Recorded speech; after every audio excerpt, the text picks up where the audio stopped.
guys, Miss Hicks again, Miss Cole's room, bringing to you chapter 9 of Among the Imposters. If you remember, Luke was outside in the woods. He was really upset about the note that he got from Jen's dad. They thought it was going to help him, and all it said was blend in, and he ran outside. So we're picking up when he's outside. Luke wouldn't have thought he could have fallen asleep there in the woods in danger, boiling mad, but somehow he found himself waking up sometime later, stiff and sore and confused. The birds were still singing, a mild breeze ruffled his hair. Before he remembered everything, Luke actually smiled.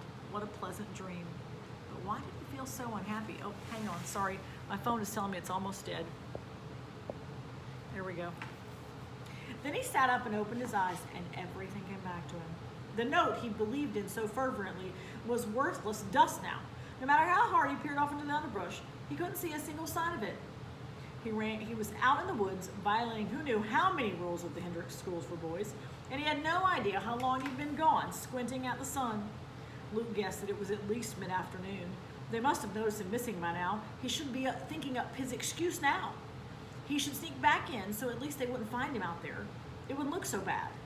Maybe he could convince them that he'd started to run away. The real Lee Grant had done that, supposedly, and then repented and turned around.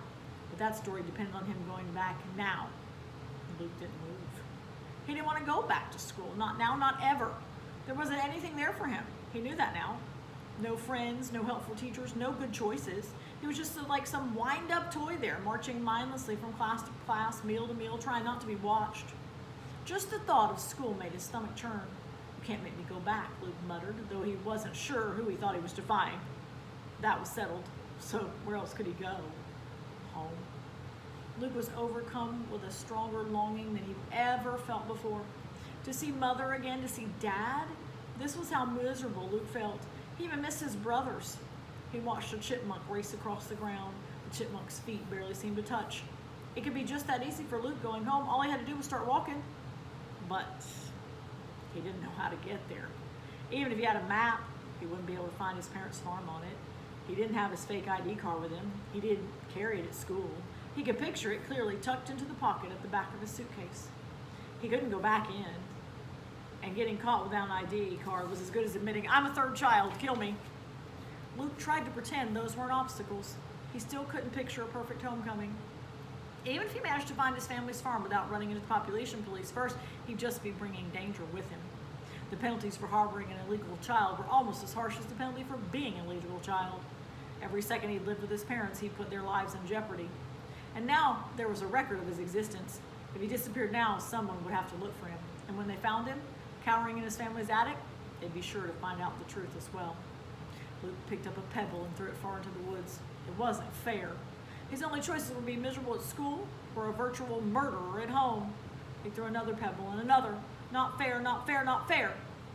He ran out of pebbles and switched to bark chips, peeled off the log beside him. Some of the pebbles and bark chips hit tree trunks with satisfying thuds, and Luke began aiming. Take that, he yelled, forgetting himself, and then terrified, he clamped his hand over his mouth. How could he be so stupid? He froze, listening so hard his ears began to buzz. But there was no sound of anyone traipsing through the woods looking for him. There was no sound from the school at all. Peering at the ferns and the trees and the sunlight filtering through the branches, Luke could practically convince himself that the school didn't exist at all. It was a shame he couldn't just stay here. Luke had a moment of hope. He could live on nuts and berries. He could hide in the trees whenever they came looking for him. But that was a childish plan. He dismissed it immediately. If he stayed in the woods, he'd be caught or starve. He glanced around again, this time regretfully.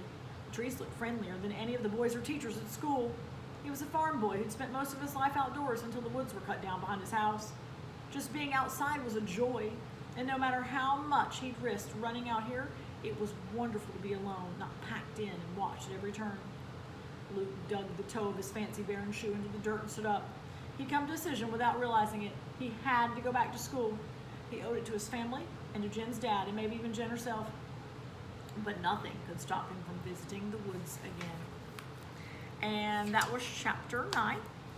I will get you chapter 10 as soon as I can. I hope you are staying safe. I hope you are doing some schoolwork. If you are seeing this video, I'm guessing you have internet, but if you have friends who don't, please let them know. They can call the school. We now have hotspots for anybody who doesn't have internet. They just got to call and request one. As soon as we get one for him, we'll call him back. All right, do some schoolwork, stay safe, miss you, bye.